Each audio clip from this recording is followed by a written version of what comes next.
मैं आपको सुनाने जा रहा हूं अपनी मंडली के सदस्य उमेश पंत की लिखी कहानी नाखून। एंगेजमेंट की रस्म थोड़ी देर पहले ही पूरी हुई थी, लेकिन उसके एक्साइटमेंट की निशानियां अब भी कमरे में मौजूद थीं। मेज़ पे चाय के कप और स्नैक्स की प्लेटें अपने उठाए जाने का इंतज़ार कर रही थीं। मेरे कज़न्स एंगेजमेंट में मिले गिफ्ट्स को खोल के देख रहे थे। मेरी सहेलियां सुमित का नाम लेकर मुझे छेड़ रही थीं। बॉयफ्रेंड से मेरा होने वाला पति बनकर सुमित अभी अभी ऑफिस के लिए निकला था। एक कोने में माँ कुढ़ रही थी कि सगाई के दिन तो पूरे दिन की छुट्टी ले लेता। समझाया था मैंने माँ को कि उसके ऑफिस में एक इम्पॉर्टेंट मीटिंग है, इसलिए पूरे दिन की छुट्टी मिलना मुमकिन ही नहीं है। पर माँ समझें तब ना, वो समझती भी कैसे। सुमित और मेरे रिश्ते में यूजुअल जैसा कुछ है भी नहीं। हम दोनों आज भी प्रेमी प्रेमिका नहीं बल्कि दो दोस्त ही हैं। एक ही घर में रहते हैं, एक ही तरह के सपने देखते हैं, एक ही तरह की जिंदगी जीते हैं।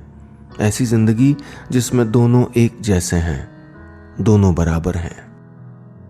सुमित और मैंने जब पहली बार अपने रिश्ते में प्यार की मुहर लगाई थी, तब से लेकर आज तक बहुत कुछ बदला था और इस बदलने को हम दोनों ही तरक्की मानते आए थे। 4 साल पहले जब हम मिले थे, तब हम दोनों के पास दोनों की 25,000 वाली नौकरियां थीं। मुनीरका के पास अगल बगल में शेयर टॉयलेट वाले एक एक कमरे थे। डीटीसी की बसों में हम दोनों रोज़ अपने अपने ऑफिस जाते और लौटते हुए कभी निज़ामुद्दीन में कव्वाली सुनते, कभी मेहरौली में कुतुब मीनार से ख्वाब बुनते। कभी मैं अपना धर्म भ्रष्ट कर उसकी चिकन वाली प्लेट से ग्रेवी खा लेती और कभी वो नॉन वेजिटेरियन रेस्टोरेंट में मेन्यू को किनारे रख के पूछ लेता, भैया वेज में सबसे अच्छा क्या मिलेगा। ये वो दिन थे जब देर रात ऑटो में साथ घर लौटना लग्जरी था। पहले पहल हम दोनों की पहचान का सिरा हमारा प्रोफेशन यानी सॉफ्टवेयर इंजीनियरिंग बना। 2 इंजीनियर शहर में आबोदाना ढूंढते हुए मिले, पड़ोसी बने और फिर दीवाने हो गए। 4 साल की इस कहानी को समाज का ठप्पा लगाने की पहल का आज पहला चरण पूरा हो रहा था। आज सुमित और मेरी एंगेजमेंट हुई थी, लेकिन अभी अभी कुछ ऐसा हुआ कि मैं सोच में पड़ गई हूं कि क्या हम सही कर रहे हैं। हुआ ये कि एंगेजमेंट के वक्त जबकि हम दोनों के परिवार आमने सामने बैठे थे, सुमित ने अपनी जेब से रॉयल ब्लू नग वाली वाइट गोल्ड की वो खूबसूरत सी अंगूठी निकाली। मैंने अपना बायां हाथ उसके आगे कर दिया, लेकिन अंगूठी पहनाते पहनाते सुमित का हाथ रुक गया। उसने अजीब सी नज़र से पहले मेरी उंगली की ओर देखा और फिर मुझे। व्हाट? मैंने पूछा।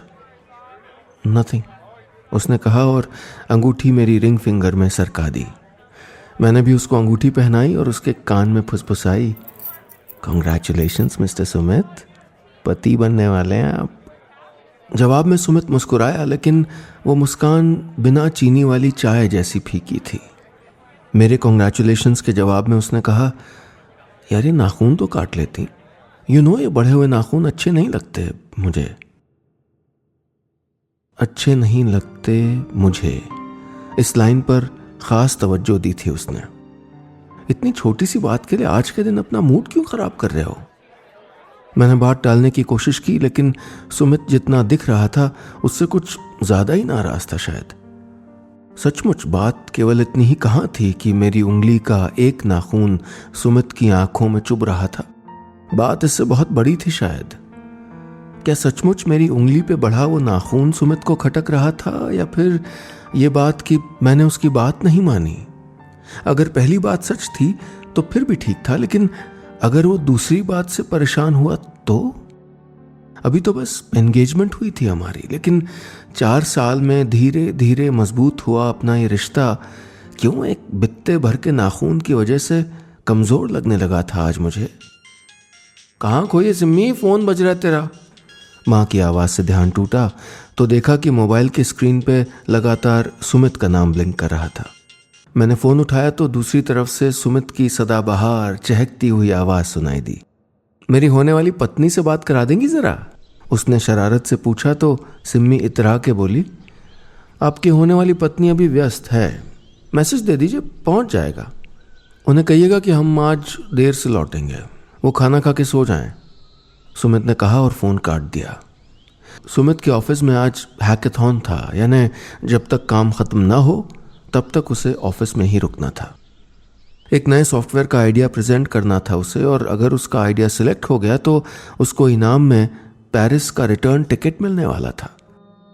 कल तक मैं भी सुमित के लिए बहुत एक्साइटेड थी, लेकिन अब मैं पता नहीं क्यों ये चाह रही थी कि सुमित ये कॉन्टेस्ट ना जीते। मैं चाहती थी कि सुमित का आइडिया सिलेक्ट ना हो, इसलिए नहीं कि मैं उसको जीतते हुए नहीं देखना चाहती थी, बल्कि इसलिए कि अगले 2 महीने तक मेरे ऑफिस से मुझको लंबी छुट्टी नहीं मिलने वाली थी। अब से थोड़ी देर पहले तक ये ख्याल भी मेरे दिल में नहीं आया था, पर अब इस वक्त मैं सोच रही थी कि क्या होगा अगर सुमित ये कॉन्टेस्ट जीत जाए और मुझको छुट्टी ना मिले तो? अगर मैं उसके साथ पेरिस ना जा पाऊं तो?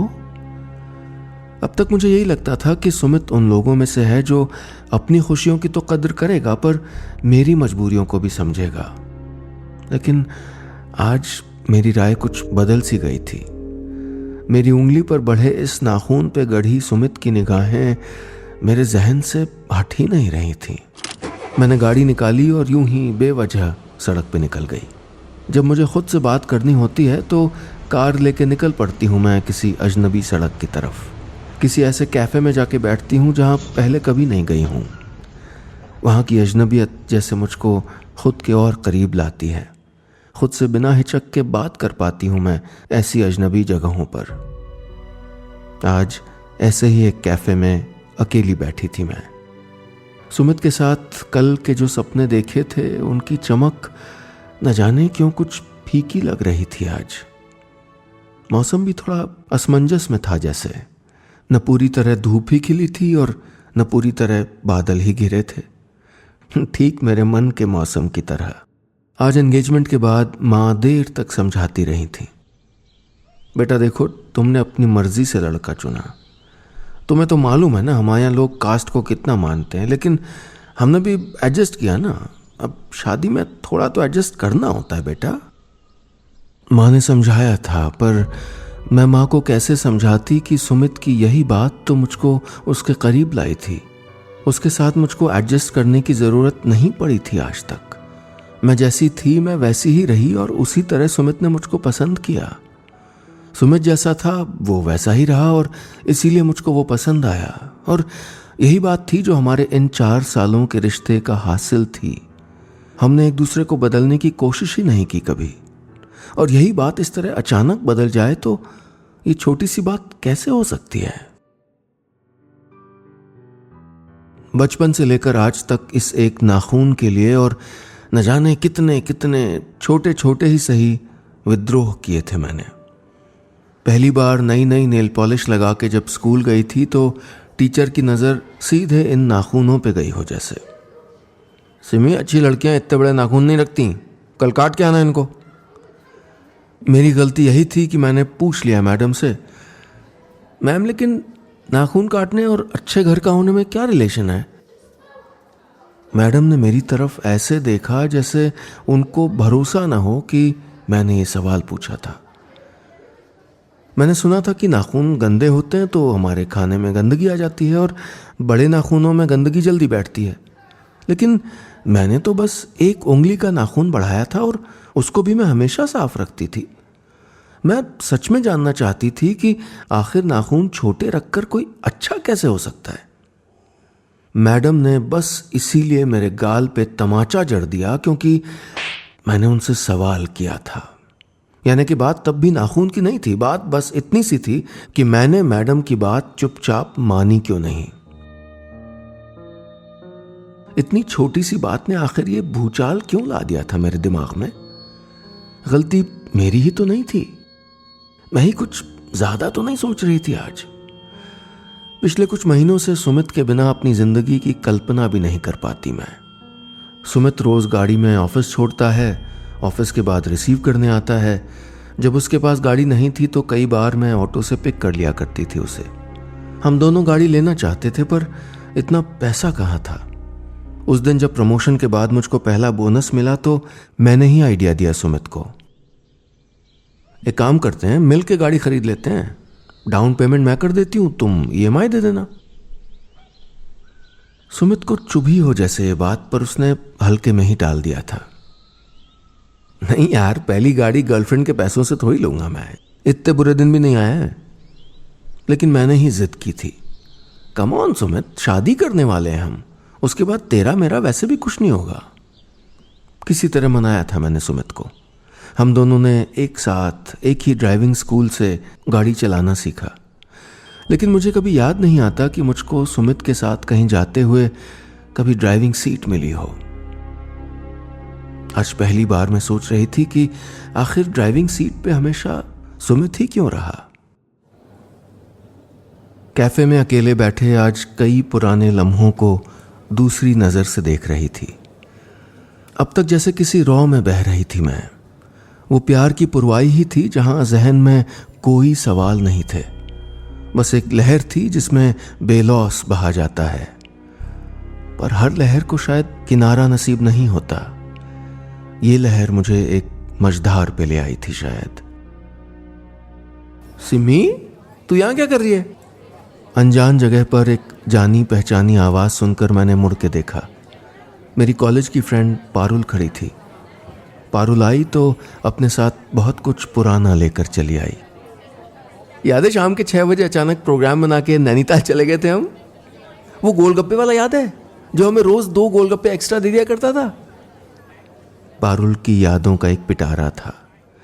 उसकी बातें एक आईने की तरह मुझे मेरी पुरानी शक्ल दिखा रही थीं। वो सिम्मी जो बिना किसी परवाह के हफ्ते के लिए शहर से गायब हो जाती थी, जिसे अजनबी पहाड़ों की खुशबू पसंद थी। तो कहती थी ना कि हर बार एक ऐसे पहाड़ पे जाना है जहां मौसम की पहली बारिश मेरे जाने के बाद हो। हम ऐसी कितनी पहाड़ी बारिशों से मिले हैं यार, क्या दिन थे वो पैराग्लाइडिंग करने वाली लड़की, वो बंजी जंपिंग के लिए पागल सिम्मी कहाँ चली गई थी, मुझे समझ ही नहीं आ रहा था। पारुल से बात करके मैं खुद में उस लड़की को तलाश रही थी जो सुमित से मिलने से पहले मुझ में जिंदा थी कहीं। आज मुझे वो लड़की ढूंढे नहीं मिल रही थी। और बता यार, एंगेजमेंट कैसी रही? कुछ ही दिनों में श्रीमती हो जाएंगी आप। सरनेम चेंज करेगी कि नहीं? पारुल मेरी शादी के बारे में मुझसे कहीं ज्यादा एक्साइटेड थी उस वक्त। लकी है यार, उसी लड़के से शादी कर रही है जिससे प्यार किया। क्या सचमुच मेरी शादी उसी लड़के से हो रही थी जिससे मैंने प्यार किया था? काश कि पारुल की बात सच निकले। काश ये वही सुमित हो जिससे प्यार किया था मैंने। शाम को बिखरी बिखरी सी घर लौटी तो देखा घर भी मेरी ही तरह बिखरा हुआ था। समझ नहीं आ रहा था कि पहले खुद को समेटूं या घर को। एंगेजमेंट के लिए आए रिश्तेदारों ने अपने होने का पूरा एहसास छोड़ दिया था। कहीं तौलिया पड़ा था, कहीं पॉलिथीन।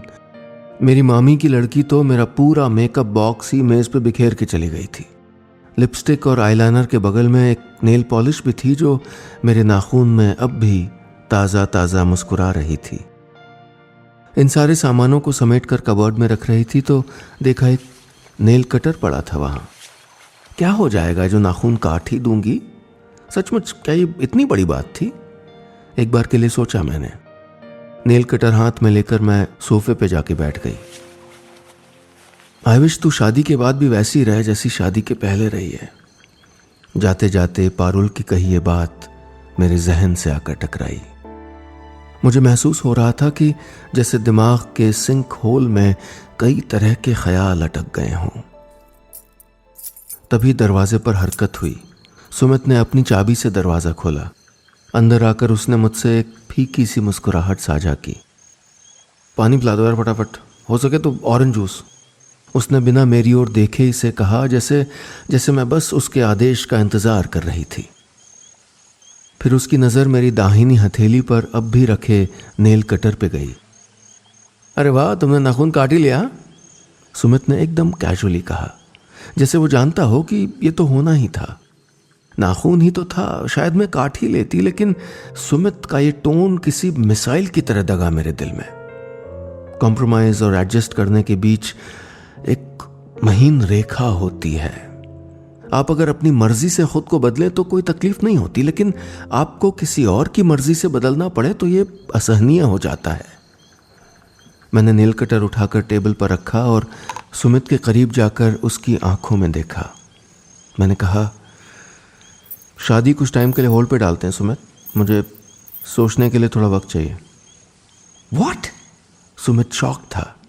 Are you mad? कल परसों में शादी की डेट फिक्स होनी है और तुमको टाइम चाहिए, उसने कहा। मैं चुप रही, लेकिन एंगेजमेंट की वो रिंग अपनी उंगली से उतारने लगी।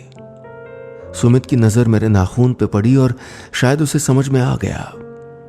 मुझे मुझसे ज्यादा समझने का गुमान तो था ही उसमें। इतनी छोटी सी बात के लिए तुम शादी होल्ड कर रही हो? आई मीन एक नाखून के लिए? वो एकदम अवाक सा रह गया। बात केवल नाखून की नहीं है सुमित, मैंने उसकी आंखों में आंखें डाल के कहा और अंगूठी वहीं टेबल पे रख दी। मेज पर नेल कटर के बगल में हमारी एंगेजमेंट की अंगूठी रखी थी। मैंने एक नजर सुमित को देखा और कमरे से बाहर निकल गई। सुमित की नजर अब भी उस अंगूठी और नेल कटर पे टिकी हुई थी।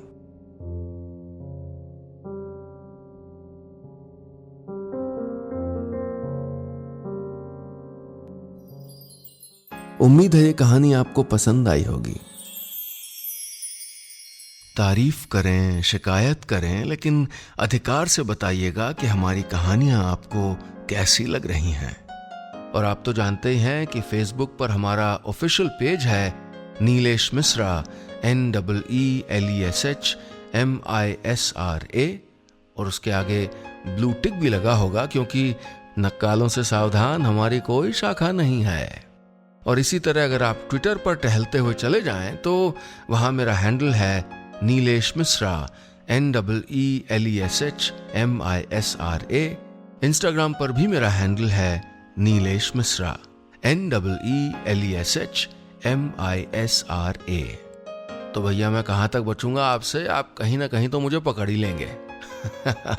चलिए मिलते हैं बहुत जल्दी नई कहानी के साथ।